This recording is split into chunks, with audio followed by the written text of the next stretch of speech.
Hello friends, it's Shelley from Koala Knits and Knacks. In this tutorial, I'm going to show you how to make this beautiful Fair Isle beanie. I'm using my 46 needle Addi. You can use your 48 needle Sentro, it would work just as well. And I'm using Caron Simply Soft yarn in the colors Sunshine and Dark Sage. I think that this beanie turned out beautiful and I hope you enjoy the tutorial. Please make it in your favorite colors and show us in my Facebook group. I'll have the link to that in the description box below. This has been a very popular beanie on my channel as I have made it about a year or more ago, but I'm redoing it for you and tweaking it just a little bit, moving the Fair Isle patterning down just a bit, but also changing the view that you watch the video on. I'm changing it so that it's at the bottom of the screen rather than the top of the screen, and I think that's going to help you in learning the Fair Isle patterning. So thanks again for joining me. I hope that you enjoy this tutorial and I can't wait to see your projects. If you have your machine set up, we're going to get started. I'm going to start with my Caron Simply Soft color in Sunshine. It's so pretty, and we're going to bring our last white and our first black needle in line with our yarn feeder. Okay, so I take a black permanent marker and I mark that divider between the two so I can always see when the end of my row is coming around. So last white, first black in front of the yarn guide. If you're using your 48 needle Sentro, then you'll have your last and your first needle, of course, in the front. We're going to take that Sunshine and we're going to cast on with a drawstring cast on, going in front of that first black, behind the next, in front, and behind, all the way around. Just let that yarn slip through your fingers. Don't put any extra tension on it. It needs to be loose on those needles so that when the next round comes, it can drop freely and easily down this needle onto these little red teeth. And there's no weight from a project pulling it down, so that's why your first row has to be loose. Before you get to the end, you're going to set your row counter to 0. Our cast on row does not count. It should be behind that last needle, that last white needle, and into the yarn feeder it goes.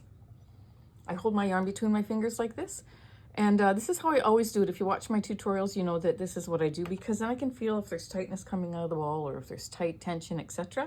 I do have a tensioner, and one of these days I'm going to start trying to use that as well, although I know I'm still going to hold it in my hands that I have it. But go slowly on this first round to make sure that those loops drop down over the red teeth. I always like to pull this little tail down as well. And then you can find a good speed for your yarn in your machine with whatever your yarn is that you're using. You might not be using this exact same yarn. If you are, then there's a good chance it's going to work beautifully in your machine like mine does. My machine loves Caron Simply Soft. I've got minimal tension on there, and I'm going to go for 50 rounds, 50. So maintain the same speed and the same tension as much as possible as you knit your 50 rows, and you're going to have a way nicer looking fabric when you have it off the machine. You're not going to have loose stitches and tight stitches. So maintain the same speed, the same tension, knit 50 rows, 50, and I'll see you when you get there. I have just completed 50 rows of the Sunshine color, and I'm going to cut off that tail.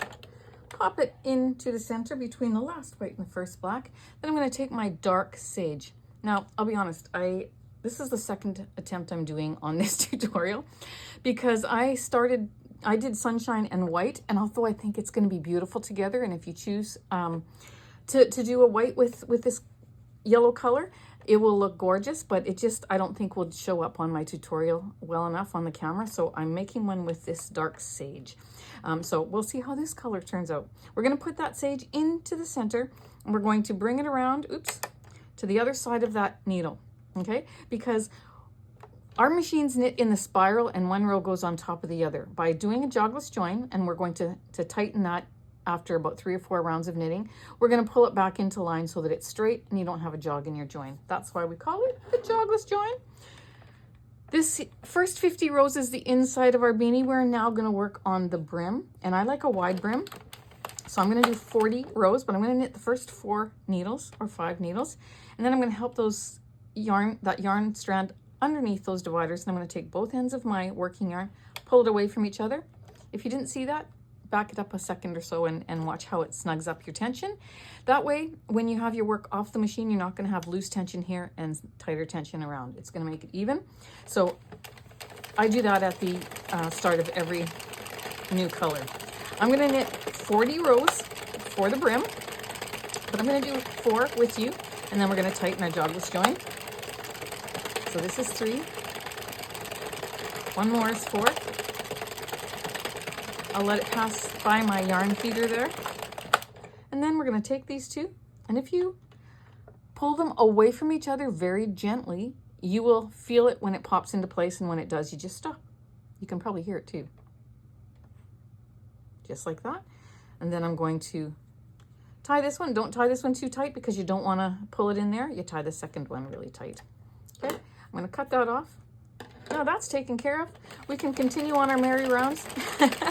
I'm going to do 40 rows. All right, so I forgot to tell you before I set you free that if you're new, once your yarn, your patterning starts to hit the table, once your project starts to hit the table, you want to pick it up and you want to roll it into a donut. The reason why we do that is because we need to keep our tension snug around the inside of the needles here.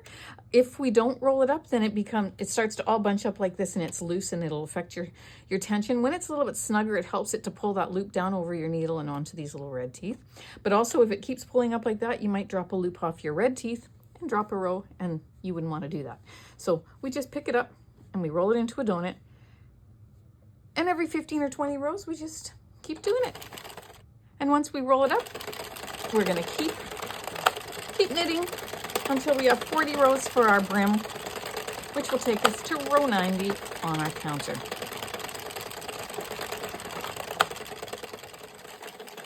I'm just finishing my last row of green. There we go.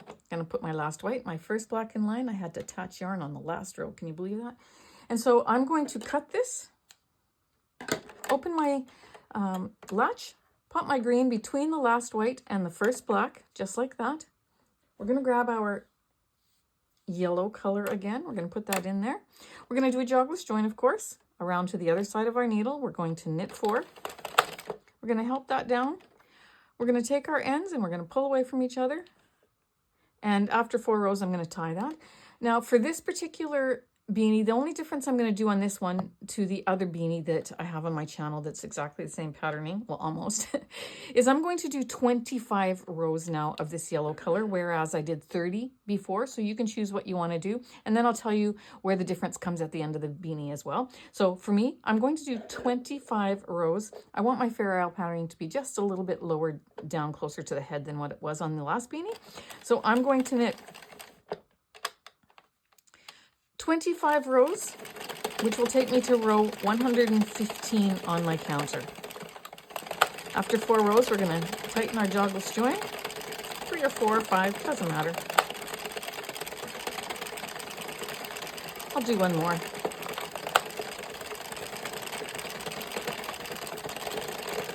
All right, so let's tighten our jogless join. There we go. That's satisfying. I love doing that. Tie that one tight. We're going to cut this off. I'm going to finish 25 rows of my sunshine. And I'll see you when I get to row 115.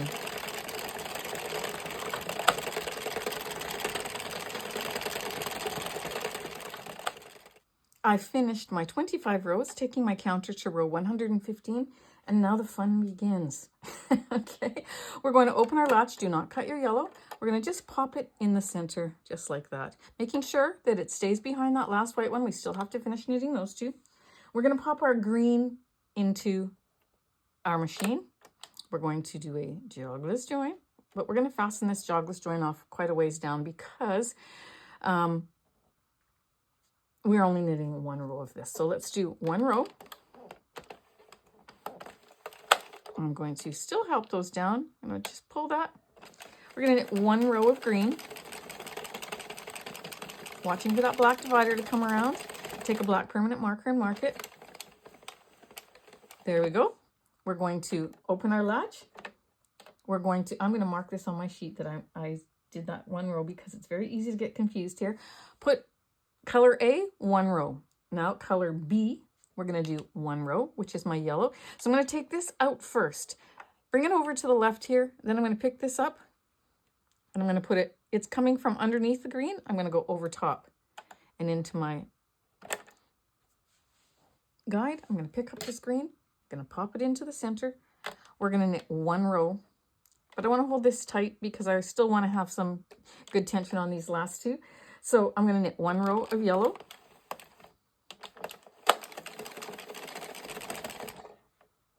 Let's get some of this coming out of my ball here. 1 row of yellow. I'm going to mark that off on my tally sheet here with a little asterisk. So I've done 1 row of green, 1 row of yellow. Now we're going to do 1 row of Fair Isle patterning. So you're going to take this out and we're going to make sure that we have to finish knitting this one. We have to knit this one as well. I'm going to bring this out of my center. Just put it beside me there. I'm going to take this yellow one and put it over to the left there just so that it's, these 2 balls don't get tangled up. Okay, so what I'm going to do is I'm going to hold these 2 strands. Got them backwards here. Let me put this green one over here. I'm going to hold these 2 strands between my 3 fingers, just like that. Okay, and then I'm going to take my index finger and my thumb, and that's what's really going to do all the work. So I'm going to come up here, and I'm going to put my index finger in between the 2.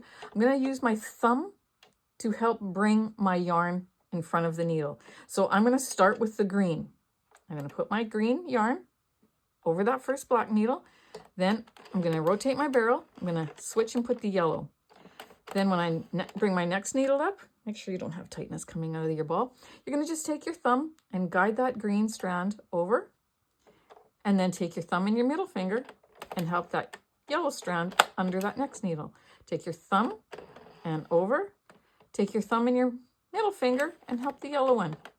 My wrist is hardly moving. Take my thumb and my middle finger. My thumb and my middle finger. My thumb and my middle finger. And we're going to do this all the way around. Once you get the swing of this, you'll actually be able to do it quite fast. It won't give you any problem. And we're going to go all the way around, watching for that black divider. It's right there. Oops. So now what did I do? So green, yellow, green, yellow, green, yellow, green, yellow, green, yellow, green, yellow, all the way around, watching for that black divider out of the corner of your eye to come around. And I'm going to end with yellow because I started with green. So I've done my 1 row of Fair Isle. Now we did a row of yellow before the Fair Isle. We want to do a row of yellow after the Fair Isle. So I'm going to pick up my green. I'm going to pop it into the center. Okay. So my green is actually on needle 45, and that's where it's going to end. I'm going to open my latch. I'm going to pop my yellow into my yarn feeder. I'm going to just hold this down a little bit, and I'm going to take this one that is all by itself. There's nothing to actually tie it to yet, but I'm just going to give it a little yank in both directions, and maybe that'll put it into line. We'll tie that off. We have to tie that one off at the end when we take our project off, okay? Because we have nothing to put it on right now, tie it to. So we will work that out later. But what I'm going to do now is we're going to knit 1 row of yellow. I'm going to hold this one down because I still want that tension to be nice and snug there. And I'm going to knit 3 or 4. I'm going to help that down, give that a little snug from this end. And I'm going to knit 1 row.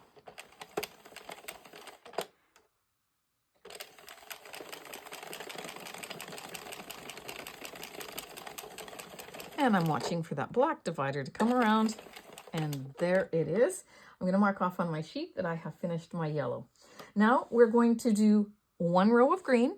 So I'm going to take this out, pop it into the center, hold it off to the left like that, then bring this one over, just like that, and into the machine. Then you can take your yellow, you can pop it into the center so it's out of the way. And I'm going to do 1 row of green. Okay. So it's a little bit of juggling here because you want your tension to be nice. pull on that. I'm going to actually take this and I'm going to tie it to my yellow because that yellow is nice and close. We're going to tie it off just like that. Cut this off. Now we're done. We don't have to worry about it. And I'm going to knit 1 row of green.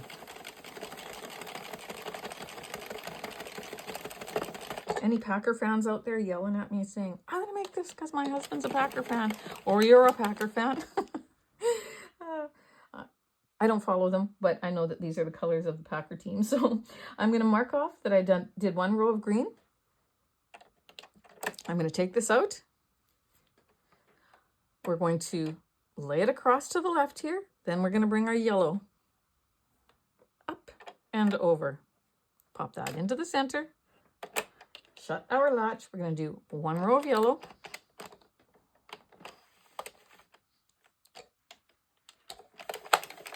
So help that down, give it a little tug. 1 row of yellow.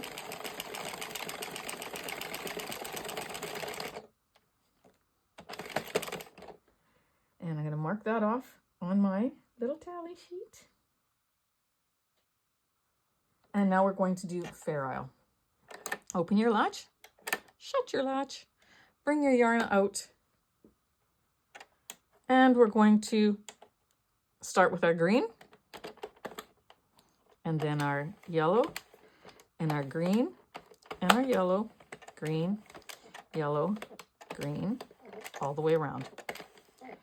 Now, when I went back to look at my other pattern to make this one, I made a mistake in my pattern that I didn't catch till now. I have 2 solid rows between one of the Fair Isle rows. Maybe you never caught it either. But anyways, I'm glad to be putting out a new video. So there we go. And we're going to keep going around. Yellow and green, and yellow and green, yellow and green. I just got to loosen it because it's tight coming out of my green bow there. All the way around.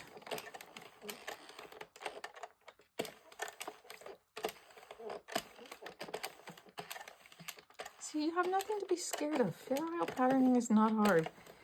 It just takes a little longer than a normal beanie with no patterning, but it's fun. And I'm going to end right there on my last needle with the yellow. I'm going to mark off that I've done my Fair Isle.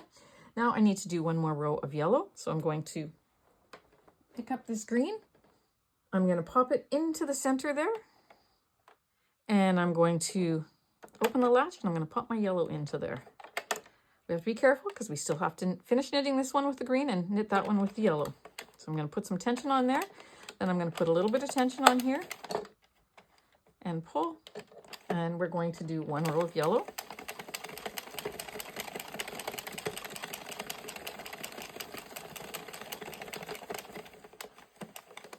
All right, there we go. Mark that off on your sheet.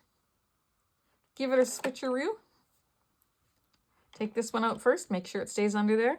Then bring this one into the yarn feeder. We're going to do 1 row.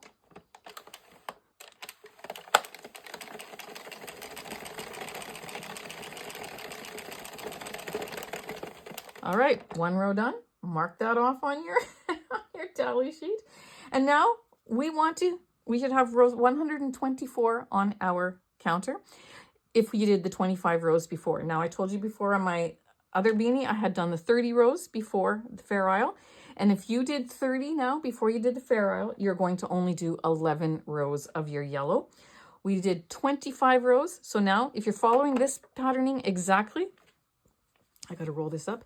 If you're following this patterning exactly for this particular beanie, we're going to take the green out of our yarn guide, but we can cut it off this time. We're going to bring our, make sure it's behind that last white, put it off to the left, then bring the yellow in, just like that. And we're going to tie this one off in a bit. I think I'm going to we're going to then take this one, hold it so that we have tight tension on that last needle, and I'm going to knit 16 rows of my yellow, taking me to row 140.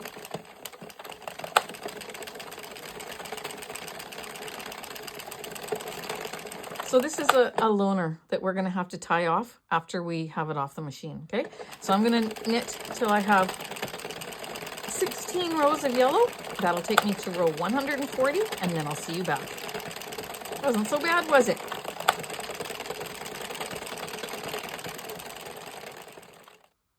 I have finished my 16 rows, taking me to row 140, or if you did the other patterning that I keep referring to, then you have done 11 rows. Regardless, you need to make it to row 140.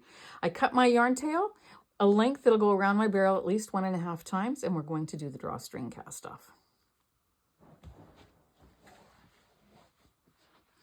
So I'm going to hold this to keep a little bit of tension so I can finish knitting those two. I'm going to rotate my barrel. As soon as the needle drops down, that loop is ready to take off. Now let me caution you, Caron Simply Soft yarn is simply soft, and it will fall off these little red teeth very, very easily. So you got to be very careful. If you're not familiar with the tension needed, then just take one needle down at a time. This needle's still holding that other one, and then remove it. One needle down, remove it. If you want to release a few at a time, make sure that you pull out to the side here. Don't pull up, because if you pull up, you're going to definitely take that other loop off your needles. See how it just fell off as soon as I got underneath it. And once you get some slack on here, you can start taking off a little bit more. So I'll take one off, hold it with my thumb, take the other one, but don't lift up too hard or you're going to take the loop off the next one. You can always put your finger over it as well. So you got some tips here that I just gave you for how to have a successful removal. And if you do drop one and it starts to unravel, don't panic. Don't redo your whole beanie. Go to my techniques playlist and I'll show you how to fix a stitch that has dropped, how to fix it off your machine. Very, very simple to do. So I'm going to continue around till I have everything removed.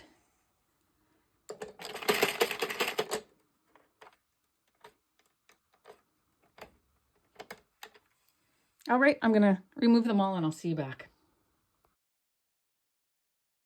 All right, friends, how you feeling? Successful? I hope.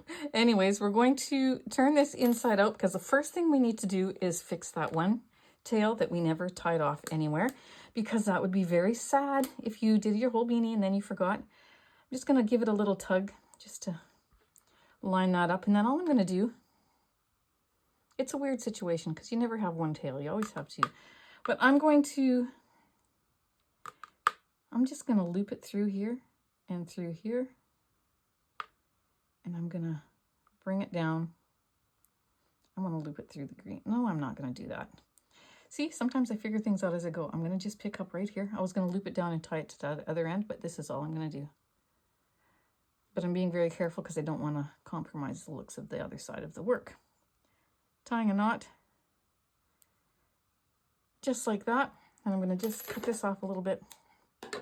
Now we're going to unroll our beanie. And we're going to stretch it out widthwise. These colors are beautiful together. And lengthwise. And we're going to have a look. There we go. Isn't that pretty? Here's where is that where my joins are? Let me look on the inside. That's where my joins are. So they're a little funky, but not bad. Not bad. Right here oh no, that's just that it's a little bit loose. I didn't pull that tension as tight right there, but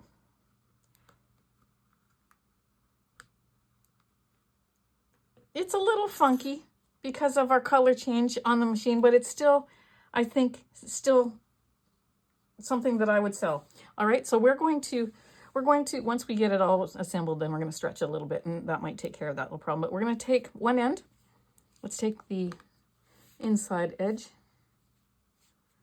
and we are going to smooth it out and pull it tight. Just like that. I'm going to put this yarn tail on my needle once I trim it off a little bit. And we're going to go around and we're going to reinforce the top row of stitches, just one time. Get under that first row and pull and smooth it out so you can see where they are. You're going to get around there and pull and a little bit further.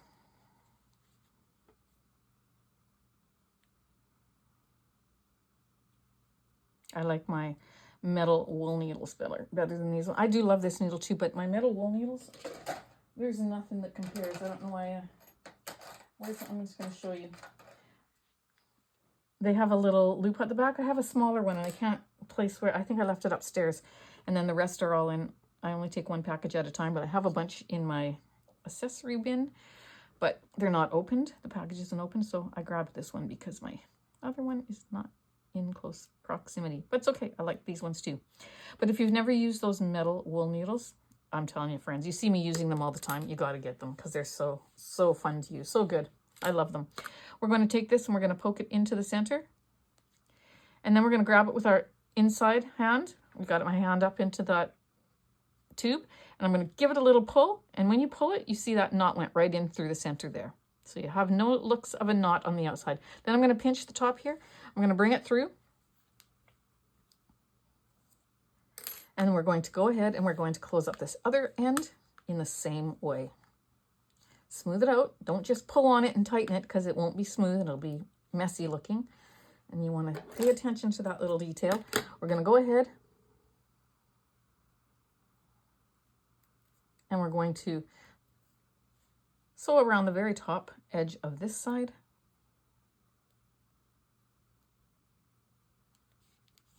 And pull. And again, a little bit more.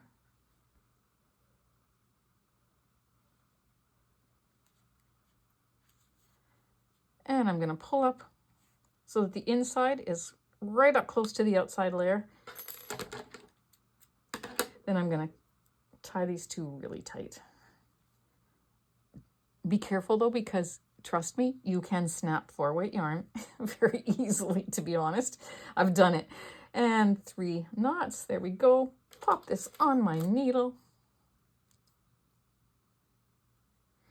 And I want to see lots of these beanies in my newsfeed on my Facebook group. Okay? So I want you to challenge yourself and make one. Lock yourself in a room. The Fair Isle patterning is a short section. It won't take you that long, but write it out, watch it, then write it out.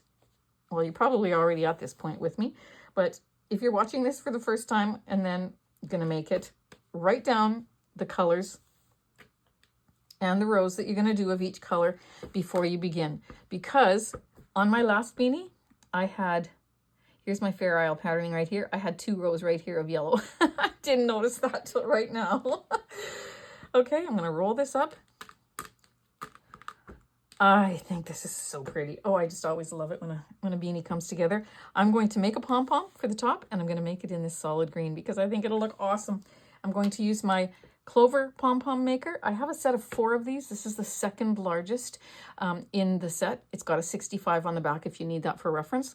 I won't make that on camera with you because I do have a video on how to make a pom-pom on a Clover pom-pom maker. Clover. Look that up and I'll show you how to do it, but I will attach it to the beanie once I have it finished. So be back with me in a second. Go make yourself a pom-pom. Pom-pom is finished. I'm going to take 1 strand. Now, if you want to make this reversible, you can. It's just that you won't have any patterning on the other side. So I'm going to attach this firmly because I don't think that this one will be a reversible one. But I'm not going to make it a reversible one, but if you do, you can use a reversible, or you can use a pom-pom holder that will allow you to take your pom-pom off and reverse it to the other side or not wear it at all. But I'm going to attach this one firmly. I'm going to take this and I'm going to put it through that top hole and pull it. Then I'm going to take the other one.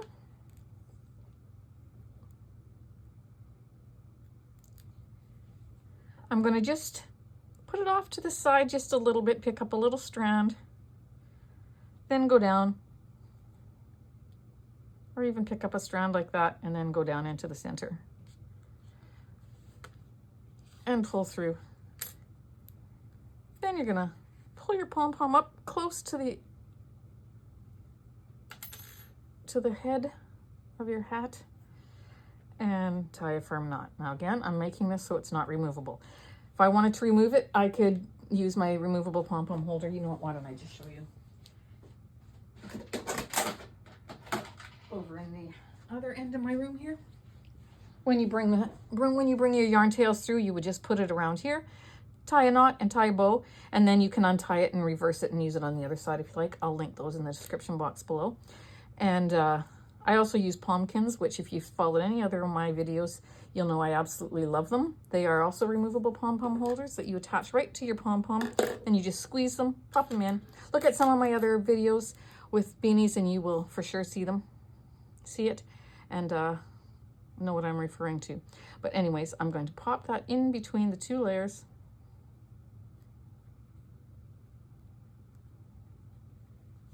Pull it out, cut it off. Turn my beautiful beanie the other way around. Now again, you will watch all kinds of videos on YouTube that will tell you to make beanies anywhere from 120 to 140 rows. I have always made mine 140 rows because I like a wider brim, okay? Somebody might do it with 130 rows, but then their brim is going to be like this, because you need that length in your hat. I like to have a wide brim because not only do I think it looks better, but I think that it gives me warmth over my ears. It's like having a headband over your beanie, and you have like extra thickness over your ears. So I love that. There we go, friends. That is our Fair Isle beanie, and I noticed that I didn't do a very good job at trimming this up, so I'm going to work at that and get it all nice and beautiful because I am very particular that way. And there we go. I'll show you the other side. There's where our seam is. It's quite good. If you followed exactly what I did, you'll be happy with your seam for sure. All right, there we go.